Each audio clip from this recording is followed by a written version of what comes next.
This is Optimal Finance Daily, episode 419, Fear is Just a Chemical, by Mr. Money Mustache of MrMoneyMustache.com. And I am Dan, your host. Happy Thursday to all of you, and thanks, as always, for being here. I'm here each Monday through Friday reading to you from some of the best personal finance blogs on the planet, and we want to hear what you think and what you'd like to hear on the show. So come share topic requests with us at oldpodcast.com. We appreciate that. And I'm going to keep this intro nice and short for you today. So let's get right to it as we optimize your life. Fear is Just a Chemical, by Mr. Money Mustache of MrMoneyMustache.com. I had a pretty scary dream the other night. My son and I were sitting on the floor of our basement, building a fort out of interlocking foam squares. Except in this dream version of our basement, I had built the house just a little bit out into the ocean, and the foundation out of sheets of thick glass so you could see the whales and fish swimming around you whenever you were down there. Except there had been a flaw in the design. And at this moment, we heard a deep, sickening, cracking glass sound, followed by the immediate rush of thousands of tons of water rushing into the basement and filling it up. I looked into my son's frightened eyes as he looked into mine, and grabbed him to get ready to swim. But even then, I knew there was a good chance we were about to drown together. Thankfully, I woke up right at that moment. My heart was pounding, and I was still scared as hell. My foot was poking out of the bottom of the blanket. Danger! Anything out there could bite your foot off. I pulled it in for safety. My upper body was still out of the blankets. Danger! That part of you is exposed to predators as well. Make no sudden moves and slowly cover yourself up. By this point, I had been awake for a few seconds and was starting to come to my senses. Okay, idiot, relax. You just had a dream. Look, you're safe in bed, and more importantly, little MM is still sleeping like an angel in his own bed down the hall. There's your wife sleeping right there too. I felt a rush of joy realizing that everything was still fine, but the heart was still going, and I suddenly found myself worrying about the strangest things. It's raining outside. Is the roof going to leak? Did I leave anything outside? Is the rental house okay? Did I forget to do anything important that is now overdue? Am I really prepared for that Ecuador trip in a few weeks? As the minutes passed, and I thought about what was going on, I realized something profound and useful. That fear and worry are really just chemical responses. Sure, at an intellectual level, we all probably already know this. Your body will sometimes decide to squeeze the old cortisol and adrenaline bottles into the bloodstream. It's the fight or flight stuff that happens to all of us animals. But only by feeling it on such a visceral level and watching myself turn into a cowering crazy man under the blankets did I realize how powerful it is and how much it affects us even in daily life. The revelation was even more apparent as the hormones cleaned themselves up from my bloodstream and I was able to smile again and fall back asleep. And the next time I woke up, I had the opposite feeling about life in general.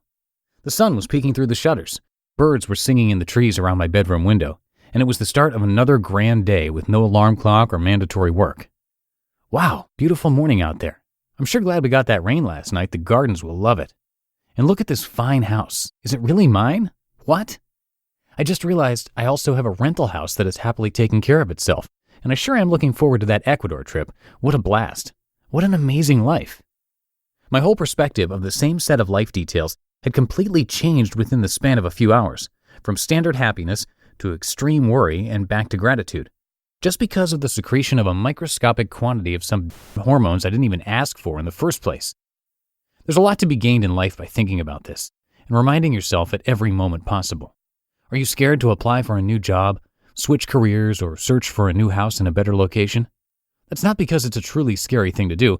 It's because there's a drop of liquid about as big as a flea that has been squirted into your bloodstream and is making you just slightly scared. And it's not helping you.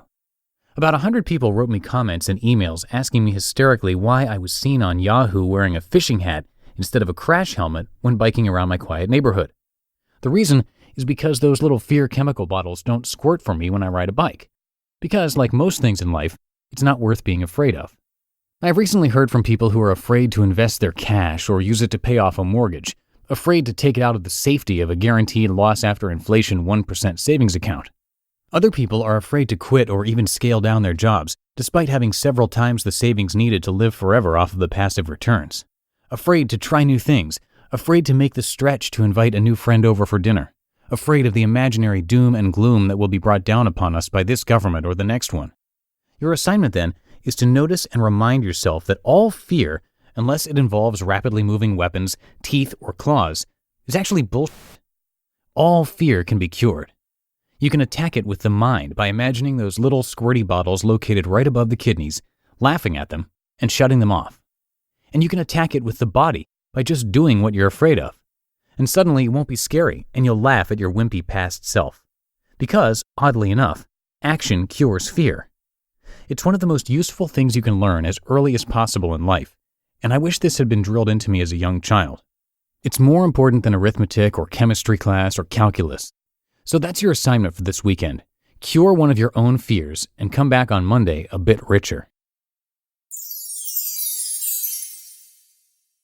You just listened to the post titled "Fear is Just a Chemical" by Mr. Money Mustache of MrMoneyMustache.com. And before I head out, if you find this podcast helpful, please do consider telling a friend or a family member about it. The easiest way is to simply show someone how to subscribe right there on their phone, but you can also send them a link to oldpodcast.com/listen where we have instructions on how to get started.